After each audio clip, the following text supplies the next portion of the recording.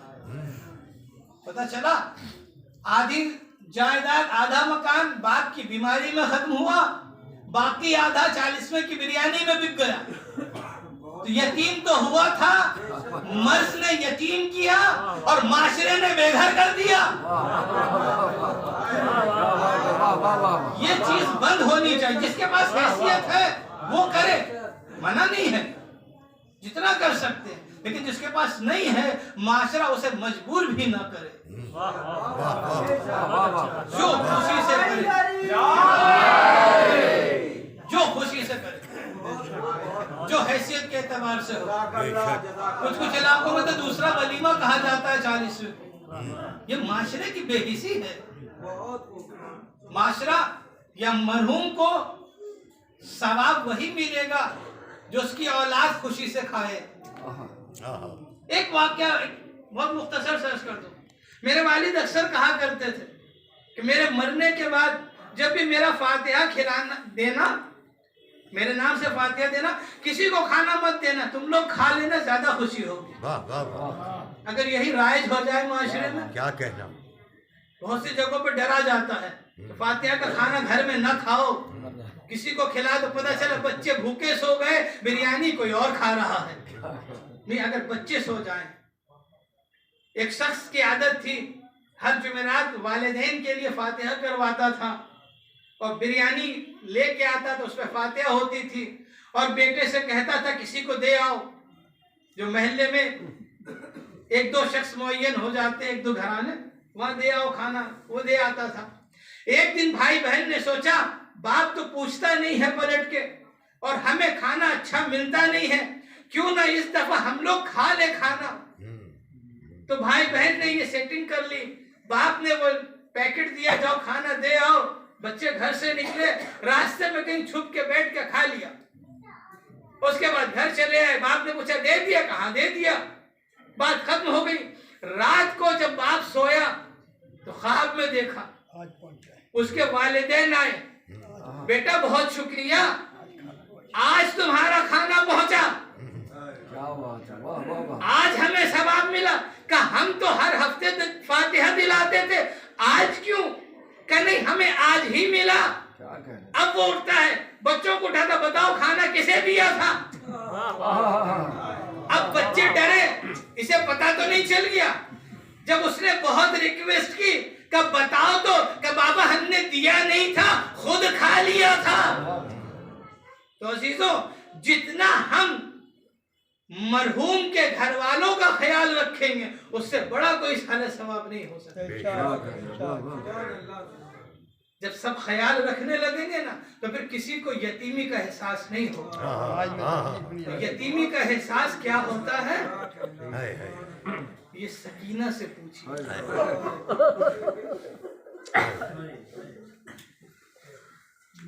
جس کے بھی والدین, والد کا سایہ سر سے اٹھ جائے وہ یتیم ہوتا ہے, لیکن سکینہ سے بڑا کوئی یتیم نہیں. اس بچی کو تو پتا بھی نہیں تھا یتیم کہتے کسے. یتیمی ہوتی کیا ہے. جب مسلم کی شہادت کی خبر ملی تھی, اس بچی نے خیمے کی آڑ سے دیکھا تھا کہ میرے بابا نے مسلم کی یتیمہ کو آغوش میں بٹھایا, سر پہ ہاتھ پھیرا, کانوں میں بندے پہنائے اور یہ کہا بیٹا آج سے تمہارا سرپرست میں ہوں, تمہارا بابا میں ہوں, اپنے بابا کی طرح مجھے سمجھنا. سکینہ نے ہاتھوں کو جوڑا, بابا آپ نے یہ کیوں کہا؟ کہ بیٹی اس کے بابا مارے گئے, یہ یتیم ہو گئی. سکینہ کو امید تھی کہ عصر عاشور کے بعد جو شام میں غریبہ ہوگی کوئی آ کے تسلی دے گا, کوئی سر پہ ہاتھ رکھے گا, لیکن قیامت گزر گئی. کسی نے تماچے لگائے, کسی نے بندے چھینے, کسی نے سر سے ردا چھینے. اللہ خدا کسی غم میں نہ رلائے سوائے غم حسین کے. میں کہوں گا کہ مرحوم کاظم صاحب آپ کی وفات آپ کی رحلت ہو گئی, بڑی مصیبت تھی آپ کے گھر والوں کے لیے, لیکن آپ کو اتنا اطمینان تو تھا کہ میرے مرنے کے بعد میرے بچوں کو کوئی تماچا نہیں لگائے گا, میرا لاشا بے گور و کفن نہیں پڑا ہوگا. اور ہوا بھی یہی نا, جیسے لوگوں کو خبر ملتی گئی سارا معاشرہ جمع ہوتا چلا گیا, احباب آئے, رشتہ دار آئے, کسی نے بچیوں کو سہارا دیا ہوگا, کسی نے بیٹے کو سہارا دیا ہوگا, کسی نے بیٹے کو گلے لگایا ہوگا, لیکن ہائے میرا سید سجاد, باپ کا لاشا اور زنجیروں میں جکڑا ہوا امام. اجرکم اللہ. بس آخری جملے مجلس تمام.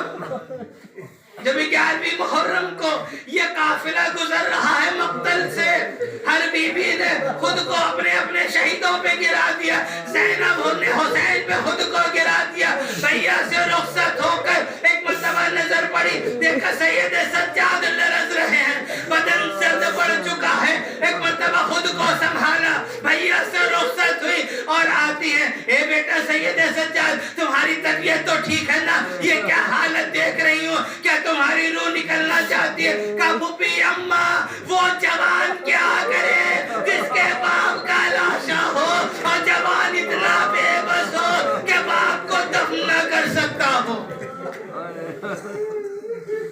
کتنی سخت منزل تھی سید سجاد کے لیے, کتنی سخت منزل تھی, لیکن عزیز و اسلام کے لیے یہ بھی گوارا کر لیا.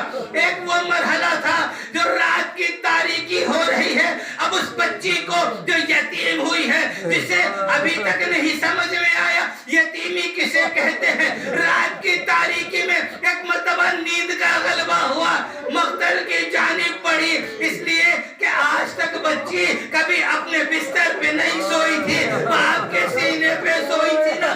آج باپ کی کمی بہت محسوس ہو رہی ہے. دوڑی بھی چلی, یہ آبت ہے, یہ آبت ہے, بابا کہاں ہو, بابا کہاں ہو. کچھ دیر کے بعد زینب نے محسوس کیا سکینہ نہیں ہے, دوڑتی بھی آئی مقتل کی جانب. ام کلثوم ساتھ میں ہے. ایک جانب سے ایک سوار آتا نظر آیا, پوچھا بھائی تو نے کسی بچی کو دیکھا؟ کہ بچی کو دیکھا تو نہیں, لیکن اس نشیب سے کسی بچی کے رونے کی آواز آ رہی تھی. آواز میں اتنا درد تھا کہ میرے گھوڑے نے پانی پینا چھوڑ دیا. زینب اسی اشارے پہ پہنچی, دیکھا ایک لاشا ہے جس کے نہ سر ہے نہ بدن پہ کپڑے مناسب ہیں. سکینہ اسی لاشے پہ لپٹ کے سو رہی ہے. کہاں پہ سو رہی تھی پتہ ہے, میں نے پڑھا تو نہیں ہے, لیکن ایک بزرگ سے سنا ہے سکینہ بہت دیر تک کھڑی رہی, یہی سوچ رہی تھی سر رکھوں تو کہاں رکھوں, سر رکھوں تو کہاں رکھوں, اس لیے کہ پورے بدن میں زخمی تیر لگے ہوئے, پورا بدن زخمی ہے. محسوس کرتے کرتے پاؤں کی جانب کچھ جگہ ملی, سکینہ نے پاؤں پہ سر رکھ دیا. اے بابا آپ کہاں چلے گئے, مجھے تماچے لگے, میرے کانوں سے بندے چھینے. زینب نے اٹھایا, بیٹا اٹھو, یہ کس کی قبر ہے, یہ کس کی لاش ہے؟ کہ پھوپھی اماں بابا کی لاش ہے.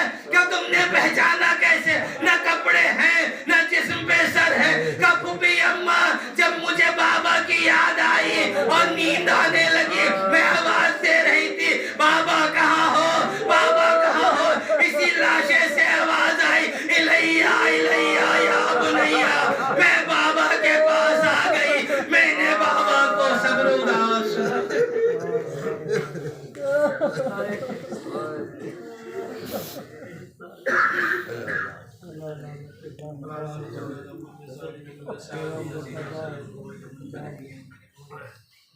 پروردگار بحق محمد و آل محمد جن مرحوم کے سارے ثواب کی وجہ سے ان کے درجات کو بلند فرما, اپنے جوار معصومین میں جگہ عنایت فرما. پروردگار حاضرین میں جن کے بھی والدین اس دنیا سے گزر چکے ہیں ان کے درجات کو بلند فرما. جو باحیات ہیں انہیں اپنے حفظ و امان میں فرما.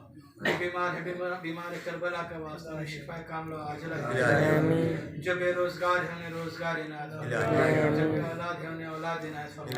پروردگار ہم سب کو کسب حلال کی توفیق عنایت فرما. جو صاحب روزگار ہیں ان کے روزگار میں برکت عنایت فرما. پروردگار اس پرآشوب زمانے میں ہماری خاص کر ہمارے جوانوں کی حفاظت فرما، پرچم اسلام کو سربلند فرما، علماء کرام براج اعظام کا سایہ ہمارے سروں پہ دائم قائم، دشمنان اسلام کو نیست و نابود فرما۔